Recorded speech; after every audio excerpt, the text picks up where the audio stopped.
Okay, I know you want me to get the intro over with, so let's go. Okay, so we're going to be looking at this guy, or as Amazon calls it, Masters of the Universe Origin Skeletor Action Figure. Battle character for storytelling and play and display. Gift for 6-year-olds to 10-year-olds and even adult collectors. Alright, now I want to give a little bit of a history lesson for the people who haven't, seen this stuff. So basically, this is from He-Man. And the Masters of the... yeah, okay. Anyway, so basically, Skeletor was the antagonist to He-Man, who's, this guy's popping on screen right now. Except this is one of his forms. See, this is his pet cat. Yeah, anyway, so basically, Mr. Prince Adam over here, he lifts up his sword, and he goes, I have the power, or whatever, and then he turns into, He-Man. And basically, now he can fight Skeletor and stuff, and one of the other things he can do with his powers, give his scared cat into Battle Cat. I think I forgot most of the names. Anyway, so basically, now he is like a cat, and yeah, so basically this was a show that aired from, I want to say, 84 to 86. There's a couple other characters like Man-at-Arms and Orko, who's my favorite, but yeah, so basically, here are all the antagonists, and there you go, good old Skeletor, man. Anyway, wait, no, 83? Okay, maybe I'm wrong. Okay, you know what, I'm going insane. Anyway, so, yeah, basically they would fight over this castle called Castle Grayskull, and when they were fighting over it, there's some stuff would happen. But, excusing all that, which was a horrible, rushed version of the story, I want to first explain some interesting parts about this. Okay, it says 1981. Honestly, there could have been a comic. I have no clue. Anyway, so I wanted to explain what's going on here. So, the door that you see Beastman right there, see how he walks in?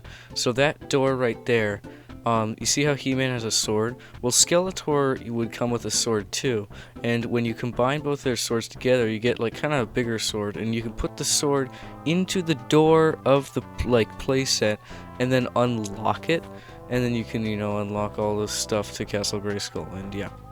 Okay, so I want to start off with this paint and sculpting because it is beautiful. Now, from what I know, it's basically just the remold of the original figure, which was already amazing on its own, so it's pretty cool to see that they're doing it again. And for those who don't know what is basically going on anymore, basically, in the 80s and stuff, when they were making figures, they didn't know necessarily, or couldn't, at a reasonable price, make them extremely articulated and stuff. And so, this basically takes the molds of the originals and remakes them with more articulation, which I love, and I would love to see this happen with a bunch of other series too, because it's such an amazing and smart idea. And the sculpts were already amazing in themselves, so seeing this again is just beautiful, because the colors really pop out, especially with He-Man over here, and I mean, he's not, you know what I mean. I really like the blue and purple contrast, it just looks really good. So, similar to the figure, these are basically the same mold from what I know. I don't know about the staff it was in the original figure, but I would assume it was. So, yeah, these look really good, and also it goes with the purple as before. So here's a closer look at the figures. Yeah, let me just, the camera is... anyway, so yeah, I'd say this kind of looks like a ram. I really like the original design. I mean, we're basically reviewing the original figure. But, yeah, this style is really good, and I really like it. I also like those little things on it, too. And here is the sword. So, if you saw those little two things right there, remember how before I was talking about you could connect it to the Castle Grayskull and stuff? With the other He-Man sword that I don't have. And then, using that sword, you'd be able to unlock the doors to Castle Grayskull, which is a pretty cool play feature, I'd say. Unlock it. But, yeah, so I don't know if it does that with the newer set, but I would assume it does. Well, it seems like to me that there are many ways to position these into the figure's hands. This is the way that I do it because it's pretty easy and it looks pretty decent. So these kind of have like almost like I'll call them brass knuckle slots because I don't know the name for them. You can just slot them in, and then on this hand, almost like it looks like it's gonna it has like a kind of trigger hand, so it might be able to hold other things too. But yeah, you can fit it in there pretty easy.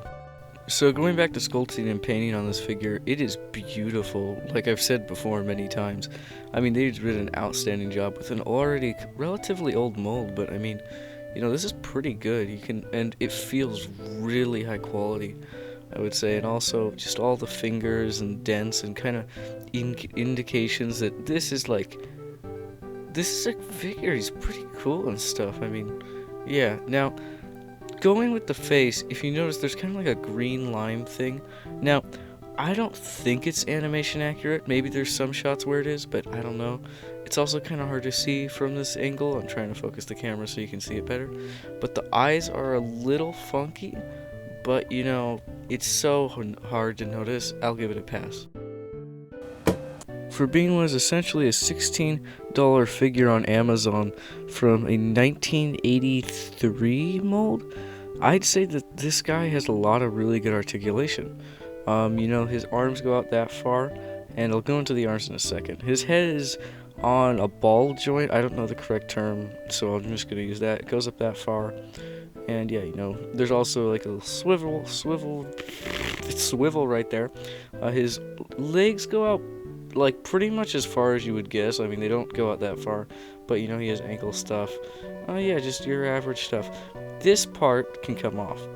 I like to keep it on though. Now, when you're handling this figure and stuff, it will unclip a lot, but it usually doesn't change how the figure looks. There's also wrist rotation. Something I want to point out though, which you notice my mic quality has changed, because I am now using the camera's audio.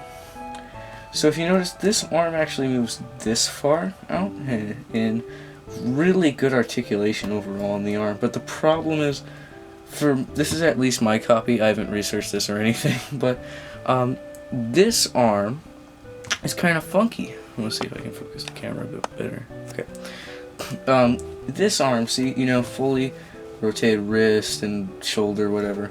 This doesn't bend as much. So, see, this can go like pop, and this goes like kind of hard to, not very smooth, I guess.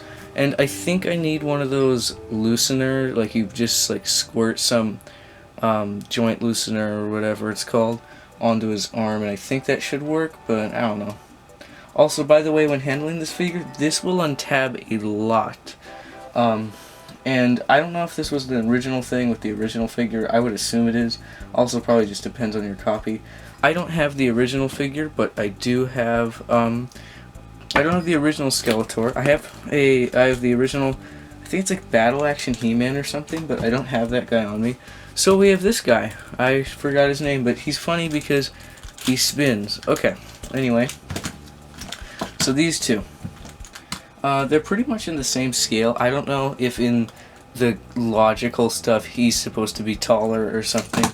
But, I mean, it kind of makes sense if he was. So, yeah, this is the original toy from, I want to say, yeah, 1984. And this is the remake. And it says 2020, so I'm going to assume the mold, or at least this variant, was made in 2020. So pretty cool overall. Yeah, this guy's articulation is similar. Okay, so bit of a side tangent. On the older versions of a lot of figures in the 80s and stuff, there's these rubber bands on them. And something interesting is that, you know, rubber bands snap. And so basically what happens when a rubber band snaps? This has happened to me a couple times many years ago. And I've had to replace them, and I thought this was kind of interesting to show off. So, I actually don't know what this guy's from. The person I bought it from doesn't know either.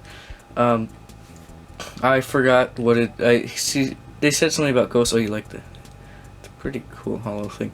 Anyway, so his rubber band snaps, so this is like just a replacement I put in. So yeah, kind of interesting how they used to engineer these guys. I bet there are still toys that do that. Oh, yeah, that kind of secure. I don't want to take it off, but yeah, kind of very stiff ball joint. But yeah, so yeah, this is a good old Skeletor man. So here's our basic scale chart. We got the Bionicle Funny Man, you know, we got the original guy, normal Skeletor. We have Playmobil Man, because I know most of my audience are Stickbot people, and he's basically the same size as Stickbot because I was too lazy to pull out a Stickbot. We got the Figma, Rubik's Cube, whatever. Yeah. Now, here I am. Oh, no, no. So, I guess now the final question is, would I recommend this figure? And absolutely. This guy is amazing for really cheap, too. I actually think I paid a little too much for him, but he's an amazing figure. I would totally recommend him. Even if he costs like 30 bucks, this guy is an amazing deal. I love him, and he's awesome, and he's a good figure. I love him. I love the style. I love the sculpting. This is amazing what Mattel has done. This is beautiful. I love it. Buy it now. But with that said, see you guys later. Bye.